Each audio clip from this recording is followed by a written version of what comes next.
আসলে গণভোটটা প্রথম শুরু থেকে এই সরকারের একটা এজেন্ডা ছিল, সে তারা তাদের মতন করে এই গণভোটের সংস্কারে সবকিছু করেছিল। আমার এই যে ঠিক আছে, সরকার যেহেতু এটা এই ফসলটা তারাই করেছে, তাদেরই বেবি এটা, কিন্তু শেষ সময়ে এসে যেখানে বলতে পারে যে হ্যাঁ এই গণভোটের পজিটিভ দিকগুলো সরকার বলেই যেতে পারে, কিন্তু ভোটার একজন ভোটার হ্যাঁ দিবে কি না দিবে সেটা কেউ বলে দিতে পারে না। কেউ না, সেটা ভোটারের নিজস্ব ইচ্ছা।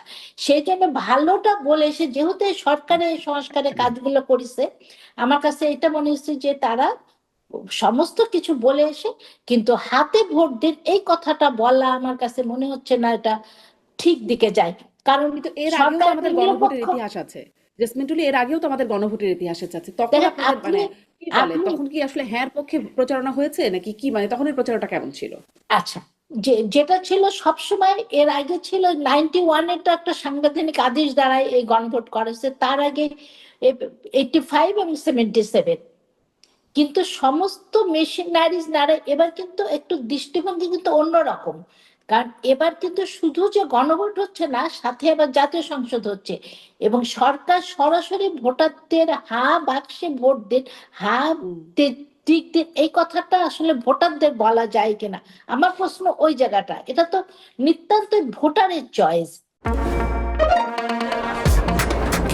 শুধুমাত্র সিটি ব্যাংকে অ্যাকাউন্ট থাকলেই করতে পারবেন গুগল পে, তাই অ্যাকাউন্ট খুলুন আজই।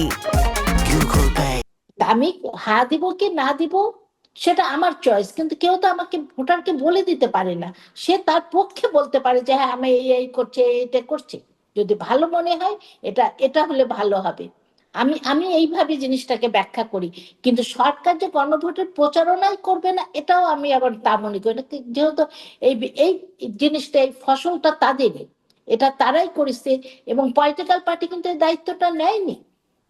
যদি পলিটিক্যাল পার্টিগুলো দায়িত্বগুলো নিত যে তারা হা না প্রচারণা হচ্ছে সরকার তাহলে এতটা না করলেও চলতো, কিন্তু আমাদের পলিটিক্যাল পার্টিরা কিন্তু ঠিক এই সংস্কারের পক্ষে ওইভাবে মাঠে নামিনি। সেই জন্য আমার মনে হচ্ছে সরকার সবই ঠিক ছিল, শুধু হার পক্ষে হাতে ভোট দিন এবং পুরো মেশিনারিজ সরকারের মেশিনারিজটাকে পুরোটা এইভাবে কাজে লাগানোটা আমার কাছে মনে হচ্ছে যে এটা ঠিক না। জি। একটু আম আসি যে হলফনামার প্রসঙ্গেও বলছিলাম যে জিজ্ঞাসা করব, হলফনামায় অসঙ্গতিটাও আমাদের একটা কালচারের অংশ।